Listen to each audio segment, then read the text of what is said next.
Thank you. Oh, in 20 years, Andrea. My goodness. I mean, your babies are grown. Good evening, everyone. Thank you for supporting Emerge. Thank you for supporting Emerge. It is so wonderful to be home and to be back with all the leaders who are here and to celebrate this extraordinary organization, which is an organization of so many exceptional leaders, those who found the courage to run for office and those who support them. Emerge, I will say something you know. Throughout my entire career and life, I have always believed in the ideals of our nation. The ideals reflected in the Declaration of Independence, that all are created equal and endowed by our Creator with certain inalienable rights. Ideals advanced and affirmed by the service and sacrifice of generations of patriots. The ideals that ground the Constitution of the United States, that here in our country, power ultimately lies not with the wealthy or well-connected, but with all of us, with we the people.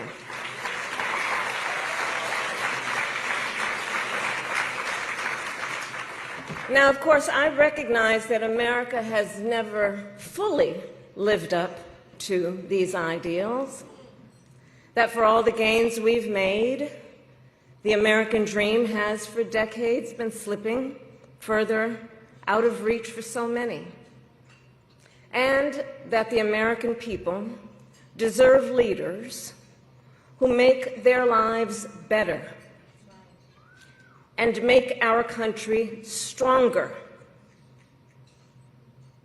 But sadly, we have seen quite the opposite over these past few months. Now, I know tonight's event happens to coincide with the 100 days after the inauguration, and I'll leave it to others to give a full accounting of what has happened so far.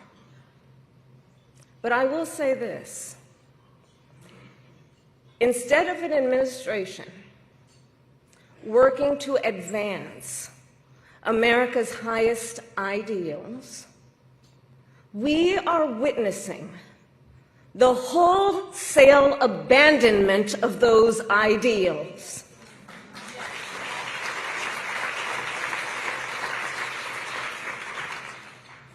And what we are also seeing in these last 14 weeks is Americans using their voice and showing their courage. We all know President Trump and his administration and their allies are counting on the notion that fear can be contagious. They are counting on the notion that if they make some people afraid, it will have a chilling effect on others. But what they're overlooking, what they have overlooked, is that fear is not the only thing that's contagious. Courage is contagious.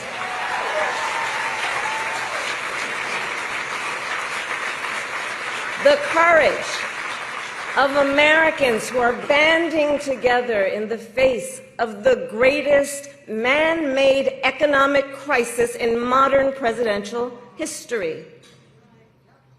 Americans across the political spectrum who are declaring that the president's reckless tariffs hurt workers and families by raising the cost of everyday essentials, devastate the retirement accounts that people spent a lifetime paying into, and paralyze American businesses, large and small, forcing them to lay off people to stop hiring or pause investment decisions.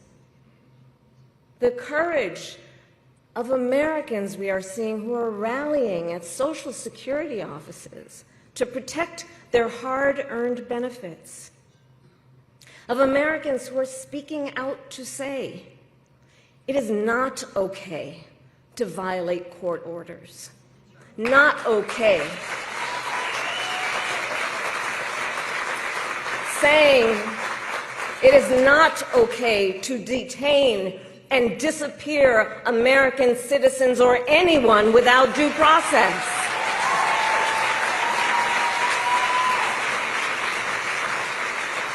The courage of judges to uphold the rule of law in the face of those who would jail them. Of universities that are defying unconstitutional demands that threaten the pursuit of truth and academic independence.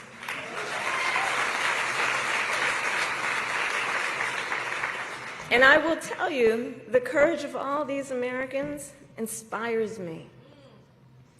And I have been inspired by the movements like the one in Wisconsin that put Susan Crawford on the Supreme Court,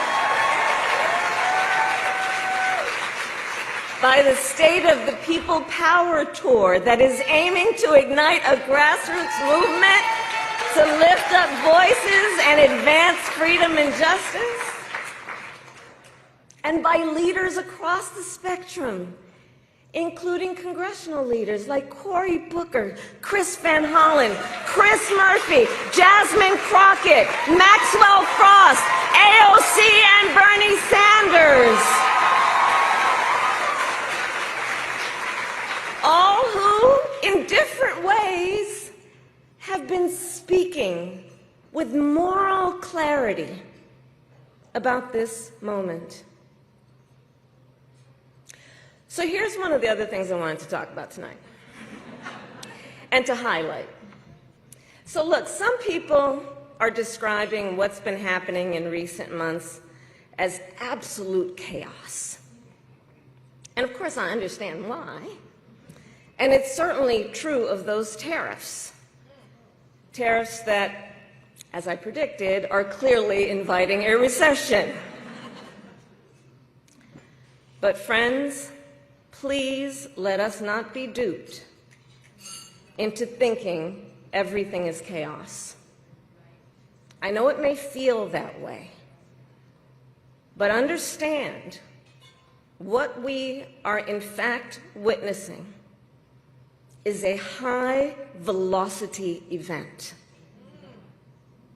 where a vessel is being used for the swift implementation of an agenda that has been decades in the making. An agenda to slash public education. An agenda to shrink government and then privatize its services. All while giving tax breaks to the wealthiest among us. By the way, an agenda that is not lowering costs, not making life more affordable, and not what they promised. It's an agenda, a narrow, self-serving vision of America, where they punish truth tellers, favor loyalists, cash in on their power, and leave everyone to fend for themselves, all while abandoning allies and retreating from the world. And folks, what we are experiencing right now is exactly what they envisioned for America. Right now, we are living in their vision for America. But this is not a vision that Americans want. We are living in a moment when the checks and balances upon which we have historically relied have begun to buckle. And we here know that when the checks and balances ultimately collapse, if Congress fails to do its part, or if the courts fail to do their part, or if both do their part, but the president defies them anyway, well, friends, that is called a constitutional crisis. And that is a crisis that will eventually impact everyone. Because it would mean that the rules that protect our fundamental rights and freedoms, that ensure each of us has a say about how our government works, will no longer matter. And if that happens, the one check, the one balance, the one power that must not fail is the voice of the people.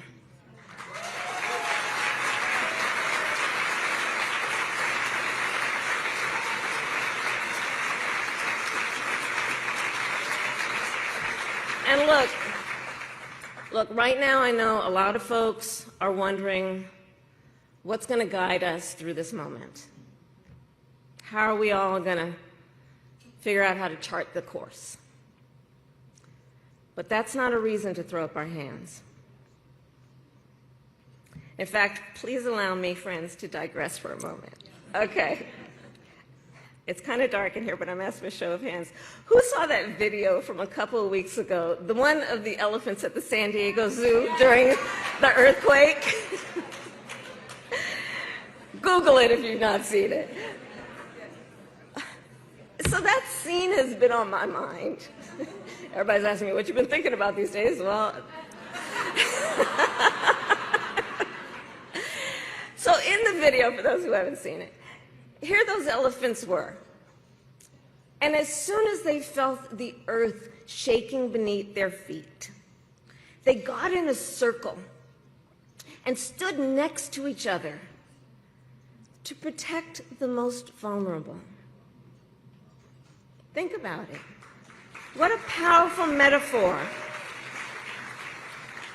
Because we know those who try to incite fear are most effective when they divide and conquer, when they separate the herd, when they try to make everyone think they are alone. But in the face of crisis, the lesson is don't scatter. The instinct has to be to immediately find and connect with each other, and to know that the circle will be strong.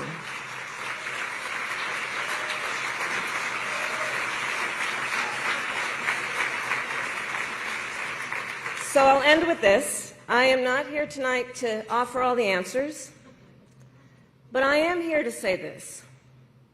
You are not alone, and we are all in this together. And straight talk, things are probably going to get worse before they get better.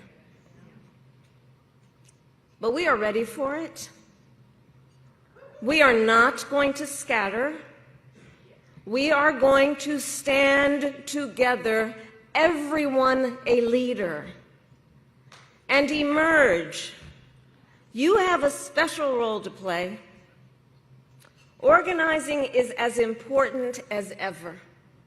Mobilizing is as important as ever. Running for office is as important as ever. So please, everyone here, please keep doing what you are doing. And to everyone, let's lock it in.